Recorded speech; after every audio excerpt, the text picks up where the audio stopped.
শিল্পপতি পবন রুইয়ার সংস্থার বিরুদ্ধে তদন্ত রাজ্য পুলিশের সাইবার উইং এর তদন্ত শুরু হয়েছে। পুলিশের আতশ কাছে পবন রুইয়ার পরিবারের ব্যাংক অ্যাকাউন্ট। কোটি কোটি টাকার প্রতারণার অভিযোগের তদন্তেই সাইবার উইং। শিল্পপতি পবন রুইয়ার সংস্থার বিরুদ্ধেই তদন্ত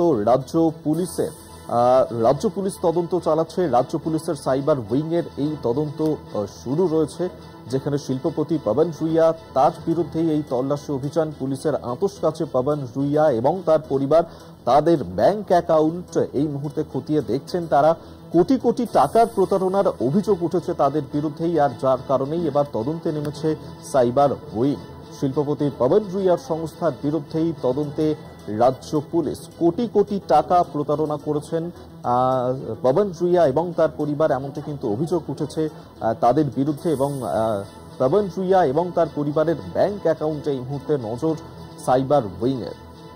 শিল্পপতি পবন রুইয়ার সংস্থার বিরুদ্ধেই প্রতারণার অভিযোগ, কোটি কোটি টাকা প্রতারণার অভিযোগে তদন্ত সাইবার উইং এর। অরিত্র ঘোষ আমাদের সঙ্গে টেলিফোনে রয়েছেন প্রতিনিধি, এই নিয়ে আরো বিস্তারিত জানবো। অরিত্র, এই মুহূর্তে রাজ্য পুলিশের নজরে পবন রুইয়া, তদন্ত চালাচ্ছে রাজ্য পুলিশ। কেন এই তদন্ত, কি জানতে পারছো? দেখো, রাজ্য পুলিশের সাইবার উইং এর তরফ থেকে শিল্পপতি পবন রুইয়া তার যে ব্যাংক অ্যাকাউন্ট এবং তাদের যে ট্রানজাকশন তার পরিবারের, সেই বিষয়ে কিন্তু তদন্ত শুরু করেছে। বলা ভালো, রাজ্য পুলিশের সাইবার উইং এর স্ক্যানারে পবন রুইয়ার পরিবারের অ্যাকাউন্ট ইতিমধ্যেই, যেটা সাইবার উইং সূত্রে খবর পাওয়া যাচ্ছে যে তারা এই গোটা বিষয়টি নিয়ে তদন্ত শুরু করেছে।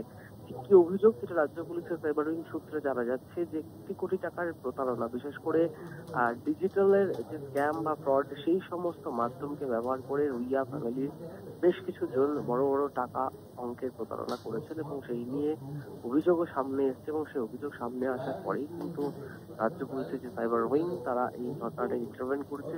এবং ইতিমধ্যেই যেটা সত্য খবর যে এফআইআরও সম্ভবত রুজু হয়েছে এই ঘটনার পরিপ্রেক্ষিতে। তবে আপাতত রাজ্য পুলিশের সাইবার উইং এর যেটা স্ক্যানারে রয়েছে সেটা হচ্ছে এই পবন রুইয়ার পরিবারের অ্যাকাউন্ট। ঠিক কত টাকার লেনদেন হয়েছে, মোট টাকার অঙ্কটা কত, প্রতারণার ক্ষেত্রে কত টাকা এসেছেন তাদের কাছে, কিভাবে এসেছে, কাদের কাদের প্রতারণা করা হয়েছে, সেই সমস্ত ডিটেল খতিয়ে দেখছেন রাজ্য পুলিশের সাইবার উইং এর গোয়েন্দারা।